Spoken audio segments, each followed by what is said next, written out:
So first of all, we now got 30,000 subscribers, which is crazy, but yeah.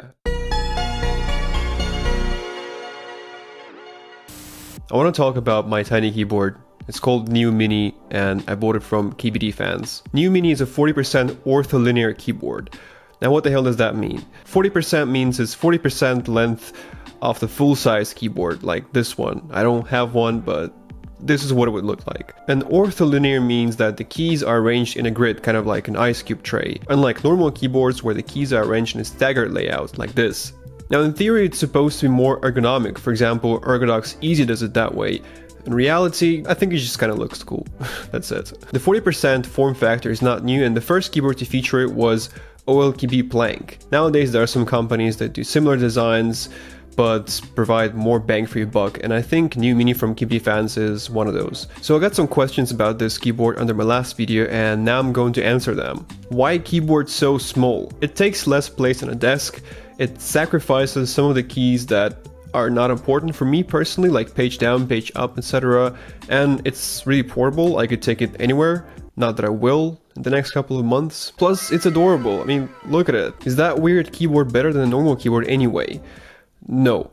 I know that the majority of you guys are really conservative when it comes to keyboards. Most of you would not settle for anything other than the full-sized or 10 keyless keyboards. It's the kind of keyboards that don't have numpad. But I personally like weird stuff. I learned Dvorak, I almost learned Comac, I am currently in the process of learning Workman keyboard layouts, and I also like weird keyboards. So I bought this tiny keyboard, and yeah, I personally enjoy it, but if you like your current keyboard, don't buy Niu Mini. Just don't do it. Bro, get yourself an ergonomic keyboard, I beg you. It's like you want to die of RSI. It's not really a question, but you actually have more chance of getting RSI on a full-size keyboard because first, there are more keys, and second, the keys are further apart. And on this keyboard, I noticed that my hands rarely ever move. So it's kind of like the equivalent of Vim's don't get your hands away from the home row, but it's the whole keyboard and it's not just Vim. How TF did you get used to this keyboard? I've been using this keyboard for about a month, and I would say I've mostly gotten used to it, but a word of advice, if you're going to buy a 40% ortholinear keyboard as well, do not get blank keycaps. Yes, they look cool, and yes, everyone's gonna ask you, how do you manage to type on this keyboard? Wow, you're like a genius or something, but honestly, learning to type on an unusual keyboard is one thing, but if you don't have a Legends, it's a nightmare, so do not do this to yourself. Now that all the questions are answered, here's some more stuff that I want to tell you about this keyboard. I ordered it from KBD fans, and usually the way you would go about it is you would order all the parts separately, like the case, the keycaps, stabilizers, and the PCB. Now KBD fans is able to produce all those PCBs because they're a relatively big company and they have contacts with factories, manufacturers, suppliers, etc. But what do you do if you need a PCB made for your hobby project, but you don't have all the contacts with suppliers, manufacturers? Well, in that case, you need help from our today's sponsor, PCBWay. PCBWay will manufacture and assemble all sorts of custom PCB designs. You can get 10 1 to 2 layer PCBs manufactured for you for just $5. And right now they offer $5 bonus for your first order. And they also host a community where members can share open source PCB designs, which is pretty cool. So if you need a custom PCB for your Arduino, home automation, Raspberry Pi or ESP project, PCBWay is the way to go. Coming back to our initial subject though, instead of putting the whole thing myself, I decided to go with the KBD fans assembly service, because it just saves you a lot of time and effort, and I'm not that good with soldering iron anyway. I know some keyboard enthusiasts don't really trust the assembly services, they want to do everything themselves, they want to loop the switches or do some other weird stuff. I personally don't. So this is what the keyboard looked like when it came in the mail. I went with Alias 60-gram switches, those are tactile silent switches.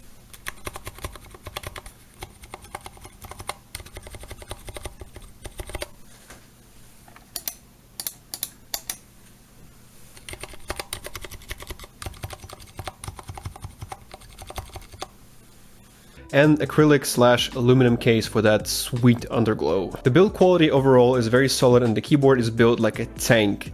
It's very heavy, especially for such a tiny keyboard, at about 624 grams or 1.3 pounds. But that's also a good thing, because otherwise, since it's so tiny, I imagine it would slide around on a table. I don't know. Compared to Plank, which has an all-plastic, low-profile build quality of Niu Mini is much better, at least according to people who've used both. For the keycaps, I went with DSA blanks from KP Republic because that's what I had laying around. I do plan to get MDA Big Bang keycap sets as soon as the world gets back to normal because I just really miss those legends. Once again, I really wouldn't recommend choosing a blank keycap set because that will just make your life much harder with this keyboard. The keyboard comes with mini USB port, which is very 2008, but it works, and they do include the cable in the box, so that's very nice.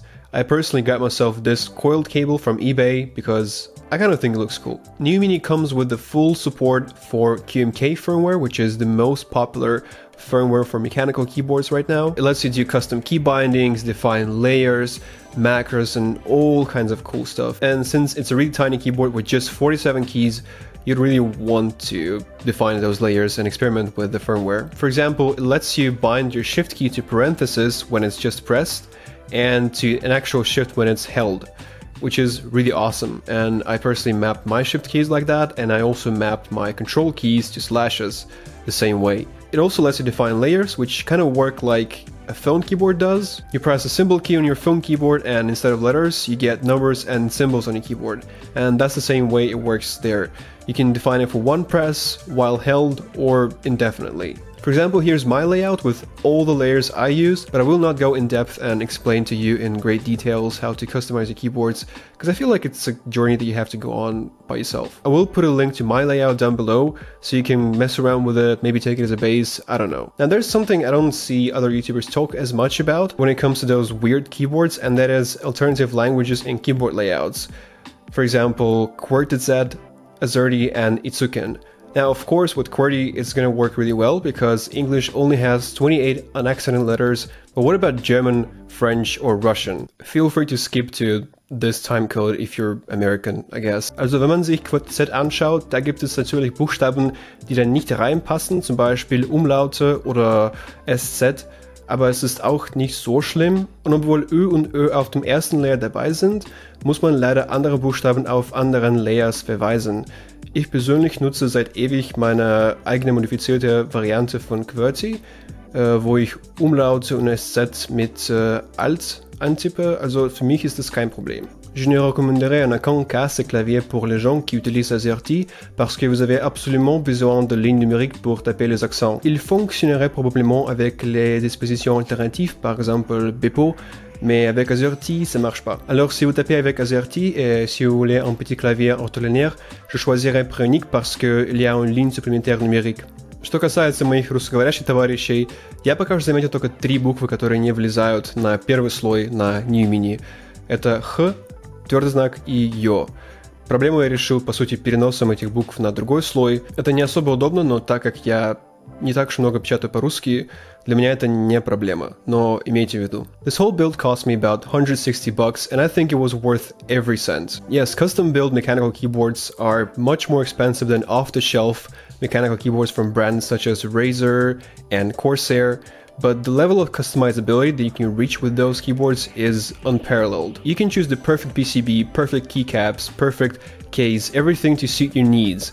And besides, with the mainstream keyboards from Razer and Corsair, you usually have very few choices when it comes to switches. In the majority of cases, it's usually a choice between cherry red, blue, brown, or black. Now, I'm not a fan of clicky or linear switches, so for me the only choice would be Cherry Max Brown. But even Cherry Max Browns are way too loud. My coworkers used to give me looks when I used this keyboard at my work. Anyway, here's a typing test.